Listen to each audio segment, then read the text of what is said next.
Decía bien Ana anteriormente, vamos a darles muy poquita información, pero estamos seguras, estoy segura de que pues va a ser muy, muy importante y muy enriquecedora. Bueno, yo les voy a platicar un poquito sobre la dislexia que es una de las dificultades del aprendizaje, como bien ya lo decía Ana en la ponencia anterior. Y bueno, para hablar de dislexia podemos llevarnos un semestre completo, pero bueno, vamos a ver algo de información muy puntual y sobre todo ver cómo es que podemos abordar este trastorno del aprendizaje. ¿Qué es la dislexia? Bueno, la dislexia se caracteriza porque los niños, las niñas presentan problemas en la decodificación de las palabras. Es decir, cuando están leyendo hacen como un cambio en la palabra, en alguna letra de la palabra, en las sílabas de las palabras, entonces no hay una correcta decodificación de esas palabras. También lo podemos notar por la velocidad en la lectura, es una lectura muy lenta, muy pausada, y también puede tener repercusiones en la comprensión. Esto ya también Ana lo comentaba anteriormente. Entonces puede ser que el niño presente problemas en la decodificación o en la velocidad o en la comprensión, o puede ser que presente una combinación de todas, ¿sí? Como también ya bien lo decía Ana, no es consecuencia de un nivel intelectual bajo. Podemos hacer, bueno, dentro del diagnóstico para llegar a decir que algún niño, alguna niña padece dislexia, lo primero que tenemos que revisar es su coeficiente intelectual, ¿no? Y un niño que tiene dislexia, no es porque haya una condición intelectual de un nivel bajo, ¿sí? Su coeficiente intelectual es normal, incluso puede estar por arriba de la media, pero hay una dificultad en la lectura.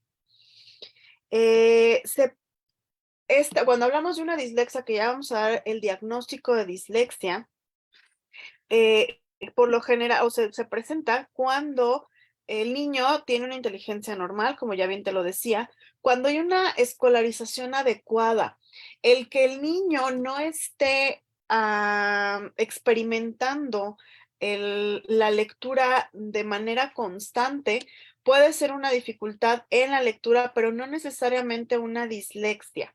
Si el niño tiene una inteligencia normal, si su escolarización es adecuada, es decir, va a los días indicados a la escuela, está teniendo sus clases, porque igual puede estar yendo a la escuela, pero durante un mes el maestro faltó, ¿no? Y entonces, pues iba por ahí de repente un suplente y así es como estuvieron trabajando, ¿no? Y también tenemos que tener claro que no hay una capacidad sensorial alterada. Hay veces que también el niño presenta una dificultad para la lectura y resulta que cuando hacemos un examen físico tiene problemas de la vista.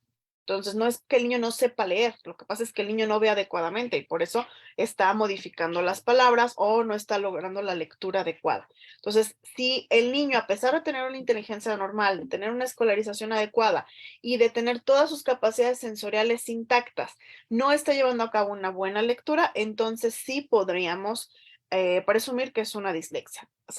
Como bien lo sabemos ya, tenemos que hacer pues un diagnóstico, hacer una buena evaluación para poder diagnosticar como tal.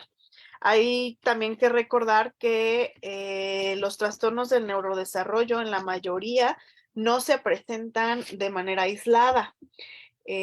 Tenemos comorbilidades. Puedo tener un niño, una niña que padezca un TDA y que aparte tenga comorbilidad con una dislexia. Bueno, existen dos tipos de dislexia que podemos identificar en los niños. Tenemos la dislexia fonológica, que se presenta cuando la habilidad para leer palabras familiares es superior a la habilidad para leer pseudopalabras. ¿Qué son pseudopalabras? Son palabras que no son palabras, que no tienen un significado. Y esto es porque las pronuncian como un todo, ¿sí? Es decir, leen Seguramente por ahí los que tienen redes sociales en algún momento han visto una imagen que te dice, si logras leer este texto completo, significa que tienes un CI muy alto. Y entonces el texto, las primeras 2, 3 letras de la palabra están correctas, después te meten números, letras al azar, y las últimas 2, 3 letras de la palabra también son correctas, ¿no? Y entonces, ¿qué es lo que estamos haciendo ahí? Estamos haciendo una lectura fonológica. No necesitamos leer toda la palabra. Con ver la primera sílaba y la última, con eso nuestro cerebro automáticamente le da el significado. Tenemos también la dislexia de la superficie. Aquí hay una mayor incapacidad para leer pseudopalabras, ya que como estas no tienen una representación en el léxico ortográfico, es más difícil leerlas.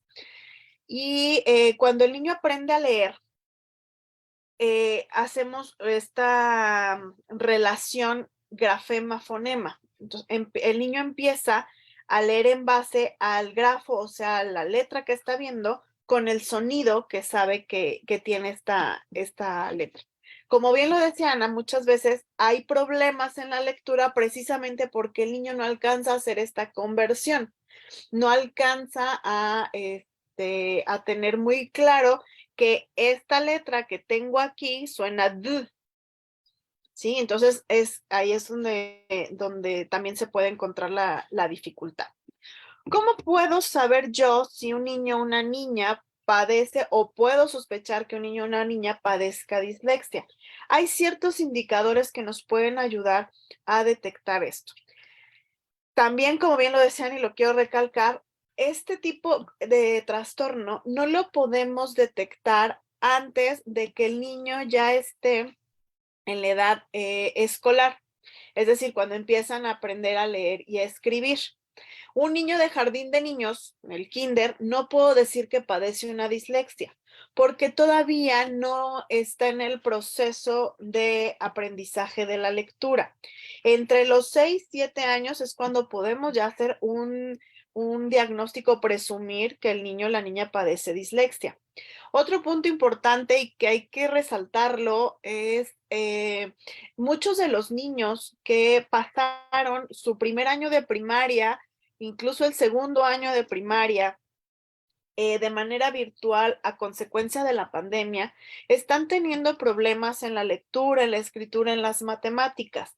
Y no necesariamente es una dislexia, una disortografía, una discalculia. Puede deberse a que no estuvieron expuestos al aprendizaje directo. Tuvieron clases en línea, luego teníamos dificultades con las redes, no nos podíamos conectar, a lo mejor papá, mamá o quien está a su cuidado no prestaba la suficiente atención para darle el seguimiento a lo que maestra estaban diciendo, y entonces eso ha creado muchos problemas en el aprendizaje, pero no necesariamente estamos hablando de un trastorno de aprendizaje, simplemente es que no hubo una adecuada exposición académica para esto.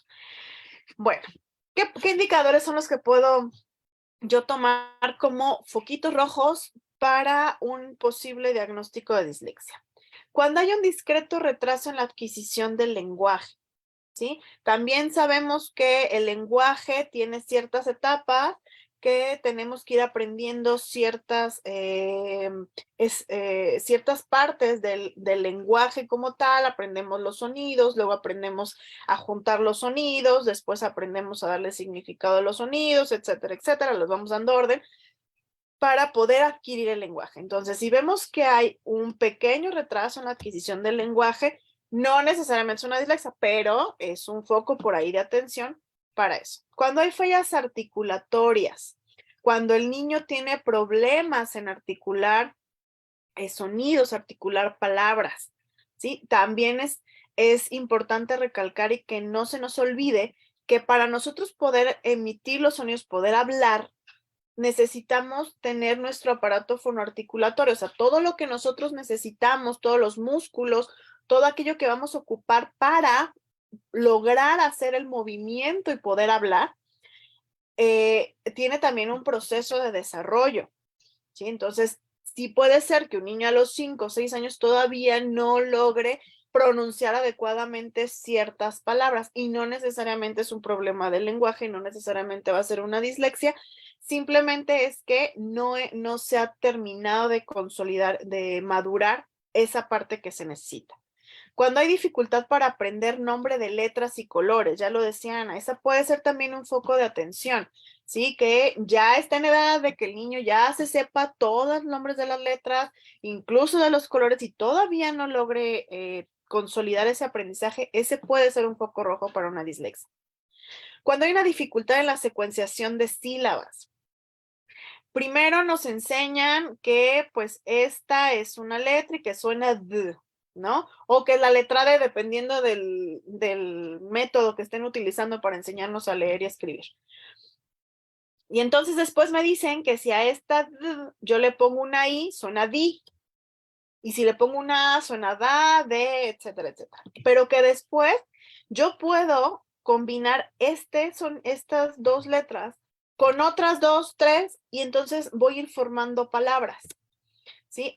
Así es como nos van enseñando esta parte de la secuenciación de sílabas. O cuando nos enseñan a dividir las palabras o los sonidos de las palabras a través de la rima, ¿sí? Todos esos ejercicios de rima que hacemos con los niños nos ayudan a que vayan consolidando esta secuenciación de sílabas. Entonces, cuando el niño ya debería de poder dividir adecuadamente una palabra o de poder él unir sílabas con otras para formar alguna palabra y no lo ha realizado, ese puede ser también un foco de atención para una dislexia. Cuando el niño o la niña tiene dificultades para hallar palabras o para nombrar objetos o ilustraciones, ¿sí? También ese puede ser un foco rojo de que se puede tratar de una dislexia. Cuando nos cuestan trabajo recordar direcciones, números telefónicos, algunas otras secuencias verbales. Y bueno, también cada vez, como bien decía, pues los niños ya esta parte de, pues apréndete el teléfono de tu abuelita, de tu mamá por cualquier emergencia, pues ya no, porque ya nada más abren el celular, le pican un número y ya con eso se marcó. Incluso nosotros ya ni nos sabemos tanto teléfono como antes, ¿no? Que nos aprendíamos una gran cantidad de números o de direcciones, tú te sabes la dirección de toda la familia por cualquier eventualidad, ahora pues ya solo le pones en el mapa o le dices a Siri o a Alexa, búscame esta dirección y ya. Entonces, eso también, y no necesariamente eso nos está diciendo que es una dislexia o que ya tiene un problema, pero cuando hay fallas en la memorización, también eso nos puede ser un foco de alerta ante una dislexia. Bueno, para la intervención va a depender del tipo de dislexia que tengamos, va a depender de el grado de afectación que se tenga, también va a depender de si hay una comorbilidad con alguna otra o algún otro trastorno. Y digo a depender para saber sobre qué línea me voy a ir para empezar a trabajar. Es importante que lo que les voy a mencionar en la intervención sea aplicado en los niños, no importando el tipo de dislexia, no importando si hay alguna otra comorbilidad, pero aquí lo que tenemos que ver es qué es lo que tengo que trabajar primero, cómo tengo que empezar, cómo tengo que ir avanzando, qué objetivos le voy a dar. Para la intervención, es importante que establezcamos unos objetivos a corto, a mediano y a largo plazo. ¿Qué necesito yo, después de ya tener todo mi diagnóstico, de conocer perfectamente la historia del niño? Como bien lo decían anteriormente, la historia del niño es importante porque algo que muchas veces dejamos de fuera o que no consideramos, como bien lo decía, era la parte motivacional. Para tú poder aprender a leer y escribir, necesitas motivación. Si no estás motivado, te va a costar trabajo aprender a leer y escribir. No que no lo vayas a lograr, a lo mejor sí lo logras, pero te va a costar más trabajo que si tú estás adecuadamente motivado, ¿sí? Si tu autoestima está en un buen nivel, si tu autoconcepto está en un buen nivel, se te va a hacer menos complicado aprender a leer y a escribir. Lo mismo pasa si el niño o la niña tiene un trastorno de aprendizaje, una dislexia específicamente. Si no está motivado para mejorar la parte de la lectura, nos va a costar mucho trabajo, y habrá momentos en los que sintamos que en lugar de ir avanzando vamos retrocediendo. Entonces, la parte motivacional es muy importante. Trabajar la parte psicológica es muy importante. Trabajar la parte de psicoeducación con la familia, que la familia entienda qué es lo que le está pasando al niño, a la niña, que la niña entienda qué es lo que le está pasando. Si no, no es que no le digas qué es lo que tiene. El niño tiene derecho y debe saber qué es lo que tiene porque él de esa manera va a poder ir viendo cuáles son sus avances. El que él mismo vaya viendo cuáles son los avances que tiene, le va a ir ayudando a incrementar esa motivación, esa seguridad de que sí va a poder superar tal o cual problema. No se va a quitar, sabemos que los trastornos del neurodesarrollo no se curan, pero sí aprendemos y vamos teniendo muchas herramientas que nos pueden servir para tener una buena actuación social, ¿no? Que es finalmente lo que queremos, que el niño se pueda desarrollar perfectamente bien dentro de la sociedad. Y bueno, para la intervención específica de la dislexia, algo de lo que tenemos que trabajar es el desarrollo de la conciencia fonológica. Es decir, aquí buscamos que el niño o la niña logre una comprensión de que las palabras tienen una estructura silábica, de que una sílaba tiene una parte inicial, tiene una parte de ataque y tiene una parte de rima. Y que las palabras se forman a partir de sonidos individuales, o sea, de los fonemas, ¿sí? El que el niño logre comprender que una M, no hay una M por aquí, bueno, que una M suena y que si le pongo una A suena ma, y que si vuelvo a poner una y una A, pues ya formé mamá. Eso es desarrollar la conciencia fonológica. Para esto, a lo mejor me voy a tener que ir al inicio del desarrollo de la conciencia fonológica. ¿Cómo vamos desarrollando nosotros nuestra conciencia fonológica? Desde que aprendemos a discriminar sonidos. Y entonces el niño aprende cuando es un bebé, escucha una campana y entonces sabe, a lo mejor no sabe qué es una campana, cómo se escribe campana, etcétera, pero relaciona el sonido de la campana con una campana, una imagen, ¿sí? O es muy común que cuando los niños están muy chiquitos, ven al perrito y entonces en lugar de error que cometemos para el lenguaje, en lugar de decirle o insistirle que es un perro, el guaguá, ¿no? Y entonces nos vamos por el sonido que hace el perro, o el gato, o la vaca, o el animalito que sea. Eso nos ayuda a desarrollar nuestra conciencia fonológica. El que él sí le escucha un wow, wow, sepa que es un perro, aunque no sepa cómo se escriba la palabra perro, pero ya está asociando el sonido con el animal, ¿sí? Porque eso le va a ayudar a después asociar el sonido de la a es la M de mamá. La A es la bolita y el palito. ¿Sí? Así es como empezamos a desarrollar nuestra conciencia fonológica. En una intervención, cuando es un grado muy profundo de una afectación de la lectura, debemos empezar desde ahí, que empiece a discriminar sonidos ambientales para que después logre discriminar estos sonidos de los fonemas o los sonidos individuales de las letras, para que después logre entender que una sílaba, una palabra tiene una parte inicial, un ataque, una rima, ¿sí? Que una palabra la vamos a estructurar a través de una estructura silábica. Aquí hay algunos ejemplos de ejercicios para trabajar la conciencia fonológica. Por ejemplo, le puedo decir qué palabra empieza con B. ¿Sí? Si lo que quiero es el sonido, bota, violín, casa. O sea, no importa, lo que puedo trabajarlo de diferentes maneras. Yo lo que quiero es que me identifique el sonido. ¿Cuál empieza con B? Bota y violín. No importa si violín va con V, bota va con B grande, no importa. El sonido es el mismo. Ya después trabajaremos la parte ortográfica. Pero ahorita lo que me interesa es que discrimine sonidos. ¿Qué palabra comienza por foca, sandía, reloj? Sandía. Sí, lo que me interesa es que identifique el sonido. Ya después le metemos que me identifique con cuál se escribe. ¿Sí? Estos son otros ejemplos de la conciencia fonológica. Completa las palabras. ¿Qué palabra es esta? No, pues abeja. ¿Sí? Y a lo mejor aquí está un grado de dificultad muy alto. A lo mejor puedo empezar poniéndole yo las letras y que las acomode para que complete las palabras. Y después le aumento el grado de dificultad y le quito las letras, ¿sí? O empiezo con tiempo. Le tomo el tiempo la primera vez, lo hizo en 10 minutos. Ok, la siguiente sesión se lo vuelvo a poner, ok, pero vas a tener 8 minutos para hacerlo. Entonces le corto el tiempo, ¿sí? Acuérdense que tenemos que ir poniendo también ciertos niveles de dificultad. No nos podemos quedar con el nivel con el que iniciamos nuestra intervención. Tenemos que ir aumentando el grado de dificultad. Otro ejercicio para trabajar con conciencia fonológica es, por ejemplo, que coloree la sílaba correcta. Ok, vamos a completar la palabra naranja. ¿Cuál de estas completa la palabra? ¿Sí?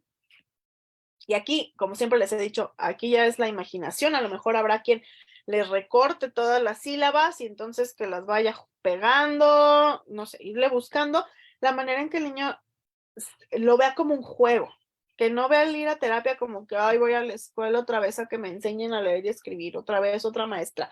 Voy a jugar. Y entonces el niño jugando está mejorando en su proceso. Aquí hay otro ejercicio, marca los animales que tengan la letra A o que su nombre empiece con la letra A. Entonces ya, nos tacha todos, con la I, con la O, ¿sí? Dependiendo de lo que estemos trabajando. ¿Cómo nos enseñan a leer y a escribir? Pues empezamos con las vocales. Entonces, lo mismo con la intervención. Tengo que empezar con lo más sencillo, que son las vocales, después vamos metiendo eventualmente consonantes y así vamos aumentando el grado de dificultad. Otro punto importante para trabajar la dislexia es el principio alfabético. La finalidad tanto en el tipo de dislexia que sea, es que los niños aprendan todas las correspondencias entre las letras y los sonidos, lo que ya decíamos ahorita de los sonidos y el grafema, fonema, pues, ¿no? Tienen que aprender qué sonido corresponde a cada letra y qué letra corresponde a cada sonido en el caso de la escritura. Y aquí hay algunos ejemplos de cómo podemos trabajar esta parte. Encuentra las 10 palabras escondidas en la tabla, escribe las palabras que has encontrado, colorealas de rojo, ¿sí? O si no quiero que lo escriba y solamente quiero que lo detecte ahí, pues que lo detecte ahí, ¿no? O que ya encontró la palabra y aparte la una con el animalito. O sea, ir buscando la manera de que les sea llamativo. Señala la sílaba que falta. Estrellas. Entonces, que nos diga cuál es la que falta. Coloca cada imagen en su lugar dependiendo de la sílaba por la que empieza. ¿Sí? Papilla, paleta, pala. Entonces ya ahí las va pegando o como tú decidas que lo va a ir trabajando. Este es otro ejemplo, el detective de las sílabas con Entonces aquí tenemos todas las sílabas, las recorta el niño y las tiene que ir pegando de acuerdo a la imagen. Entonces con eso estamos trabajando la parte alfabética. ¿Sí? Entonces, bueno, muy importante establecer los objetivos, tener muy claro que tenemos que ir estableciendo metas y estableciendo grados de dificultad poco a poco. Obviamente tenemos que ir viendo su desarrollo. Si veo que todavía no puedo subir de nivel de dificultad, pues sigo trabajando con el mismo nivel de dificultad, pero sí tenemos que ir elevándolo para que el niño eventualmente empiece a ver esos cambios, empiece a ver esos cambios positivos en él y que sepa que va a ser capaz de lograr un mejor desempeño académico. Pues bueno, no me quiero extender más para dar paso a mis demás compañeras.